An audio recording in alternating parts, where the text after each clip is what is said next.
Hello everybody, Nine Days. Happy Sunday to everybody. Hope everybody's doing good. I'm doing tickety-boo. I really am. I'm doing good. Had a pretty quiet weekend. Had a friend stop in unexpectedly. She just left, so that's why this is getting out a little late. Small problem, big world though, right? All right, I'm going to talk about the Trump-Russia connection because there's a big, long connection. So if you're new here, give us a thumbs up, hit the subscribe button, doesn't cost a damn thing. With tariffs getting set to go into place on Tuesday, free's good, right? So hit that subscribe button, hit that like button, and all my hangers on, mwah, mwah, French kiss. Thank you so much for keep coming back and keep hanging on. I love you so much. There was a shout out on a friend of mine's channel, The Angry Ginger. He's got a lot of good stuff on his channel, so you might want to go check him out. He gave me a really good shout out last night. Made my eyes leak. It was lovely. So yeah, Angry Ginger, check him out. He's awesome. He really is. I've been watching him for a couple of years now. Love him. So anyway, the French connection, the Trump connection, and the Russia connection. This is from The Guardian in 2018, Luke Harding reporting from Prague.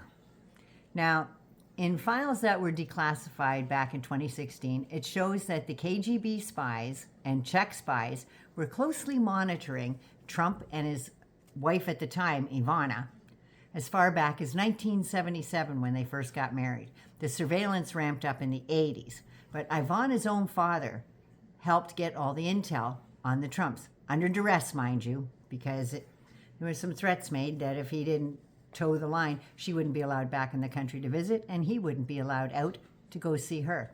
So he did what he had to do. So the spies and stuff in Prague stepped up the surveillance. Now, they targeted Trump because he was a social climber and insinuated himself into places where he thought he could make more money, i.e. government contracts, politicians, blah, blah, blah. So he wanted to meet government officials. So former Cold War spies have testified to the process. And this was all carried out by Czechoslovakia's STB. It's in Czech. I can't pronounce it. I think it's their secret police anyway, their KGB type thing. It was all carried out by the Czechs, and it ended up becoming long-term spying on Trump. The operation the operation that was doing the spying just happened to be very close to where Ivana grew up. Her father regularly gave the STB information on when his daughter would visit and what the celebrity son-in-law was up to. Now, his classification was listed as conspiratorial informer, and he continued to do so till the end of communism. Now, the STB's interest grew after 1988 when George W. Bush was elected, and here's why. The STB involvement in foreign espionage deepened when Trump was getting some political ambitions. And this excited both the STB and KGB. A former STB spy said Trump was, of course, a very interesting person for us. He was a businessman. He had a lot of contacts in U.S. politics. And we were focusing on him because we knew he was influential. We had information that he wanted to be president one day. The first department of the STB, that's the higher-ups, paid very close attention to him. And he said, I can't say if they shared the information with the KGB or not. Say yes, nod your head. This guy's out of all that stuff now, but it's not too far away from a window if you get my drift, so he's careful with what he says. STB spies have come forward and said, yes, of course Czech spies routinely shared their information with the KGB, with their KGB friends. In 1987, Ivana and Donald just happened to visit Moscow. and Leningrad. It was a personal invitation from the Soviet ambassador in Washington, Yuri Dubinin, D-U-B-I-N-I-N. The vacation just happened to be arranged by Intourist, which is the preferred agency of the KGB, and was an undercover KGB establishment.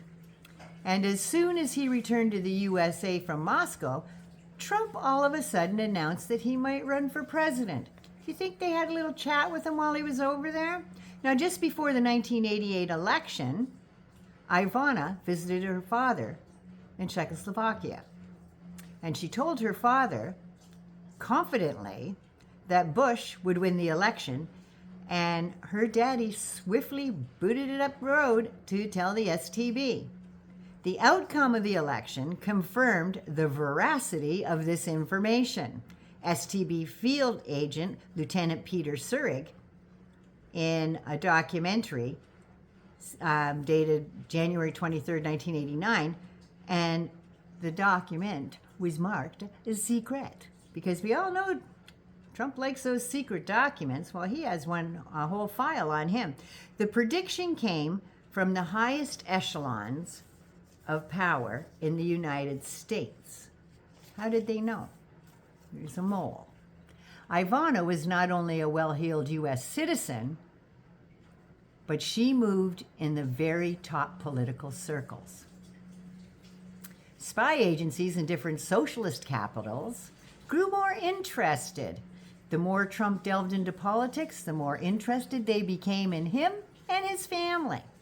So they exploited him and his family, and were being used as dynamic intelligence channels. There are over 60,000 documents in Prague that were declassified in the mid-1990s because communism ended in Prague. The STB has destroyed some of those documents because communism ended. Now, the Russians, according to British intelligence, Russian KGB officer who defected, Oleg Gordievsky, said the information they gathered and used to identify him as a possible asset were that he was corrupt, he was vain, he was narcissistic, and he engaged in marital infidelity often, and he was upwardly mobile and looking to get into politics. Now, moving ahead to another article from The Guardian, David Smith wrote this July 29, 2021. I think that's the first time I did my other article on these guys. Ex-KGB spy Yuri Shvets says Trump is the perfect target. Russia cultivated Trump as an asset for 40 years. All they had to do was tell him they were immensely impressed by his personality, because you know how much he likes people to kowtow and say, "Oh, we love our dear leader." He proved to be very willing to parrot anti-Western propaganda and there were celebrations in Moscow when he started spouting all these word-for-word slogans from Russia. The Soviet Union compared the president to the Cambridge Five, the British spy ring during World War II, and they ran into the beginnings of the Cold War. Now, the ex-KGB major, Yuri Shvets, was interviewed at length by Craig Unger, who's the author of American Kompromat. And I suggest you read that book. It is very interesting. There's also stuff on Jeffrey Epstein in there. And he also wrote The House of Trump, House of Putin. His cover was as a correspondent in Washington for TASS during the 80s. Oh, geez, looks like TASS is still getting information from Donald Trump, but this time right inside the Oval Office. Who knew? He moved to the U.S. permanently in 1993, and he has become a citizen, and now he's talking.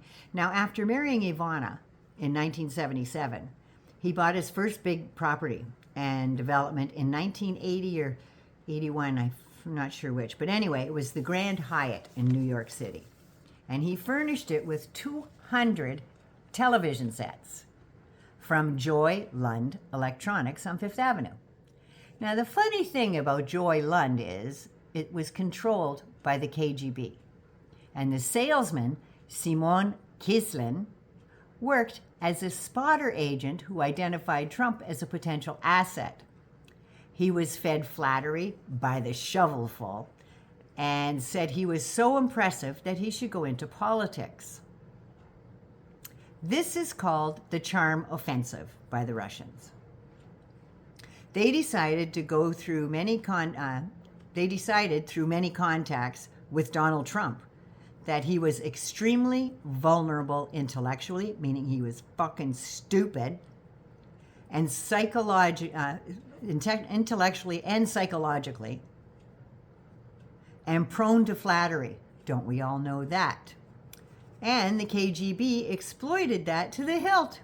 They played the game as if they were immensely impressed by his personality and believed this guy should be president of the United States one day. So they spoon-fed him so-called active measure sound bites. Remember that word? And it worked. At a campaign rally in New Hampshire, Trump took out a full-page ad in the New York Times, the Washington Post, and the Boston Globe. This is when he did his first little trial run. There is nothing wrong with American foreign defense policy that a little backbone can't cure. That was the headline. He had some highly unorthodox opinions of Reagan's Cold War. He accused an ally, Japan, of exploiting the U.S. and expressed skepticism about the U.S. participation in NATO and why America should stop paying to defend allied countries that can afford to defend themselves. So when Shvets returned to Russia after all this stuff they had on him, he went to KGB headquarters where he received a cable saying the ad was a success and a successful active measure executed by the new KGB asset. So if you didn't think so before, you know now. I'm going to do a part 2 to this in a couple of days, and it's going to be about the KGB and, well, it's not KGB anymore, but the Russian secret police and Trump from 2015 to present. So you'll see where everything's connected. But anyway, Nana loves you. Be good, be safe. Please take care of you first so you can take care of somebody else. I love you. Sorry this is going out late, but I have some good friends. Yeah, my kids bought me that for Appa, my daughter's dog. It's my first grandbaby, just saying. But anyway, Nana loves you. Take care and stay tuned for part 2. Don't forget to subscribe.